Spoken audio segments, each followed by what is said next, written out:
لاعب توسع اليوم ضد فريق هلال شلغوم العاد اللي جانا بالايفا، احترمناه، هزينا المباراه تاعنا بكل جديه، دخلنا المباراه مليح، قدرنا نسجلوا الحمد لله. توسع اليوم اللي يخلينا كما يقولون نصعدوا شويه في الترتيب. اليوم الفريق راهو في المركز الثالث، الحمد لله رانا نخدموا ان شاء الله القادم افضل ان شاء الله. احنا نطلبوا من السلطات المحليه تاع الولايه هذه يشوفوا مع الفريق هذا، باسكو راه هي كاينه اداره واقفه عليها، اداره وحدها ما تقدرش. ان شاء الله هي يبروفيتيو يشوفوا مع ليكيب هذوك باش ما يعاونوهم ان شاء الله، باسكو عندنا اوبجيكتيف نقدروا له ان شاء الله الاوبجيكتيف، وربي ان شاء الله فيها خير. نشكر اللاعبين، نشكر الطاقم الفني، نشكر الانصار اللي كانوا ساندينا 90 دقيقه، والحمد لله الماتش ما كانش ساهل.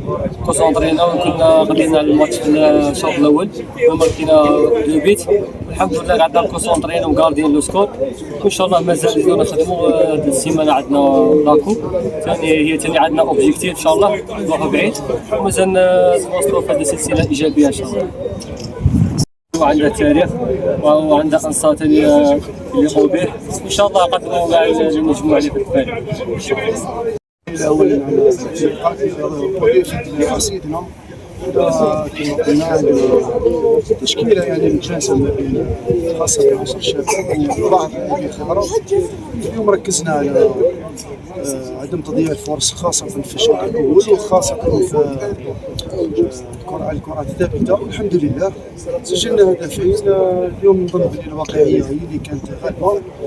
بالنسبه للتغييرات على حسب فيزيونوميه المقابله، ما تنساش باللي عندنا تغيير التهديفي، بالاضافه الى ان اللاعبين يعني حاولنا نعطوا لهم وقت اللعب باش يكونوا جاهزين في المقابلات المقبله. شنو يعني اللقاء السابق سجلنا في 94 سجلنا لقاءين في 24 عام 5 دقيقه. لكن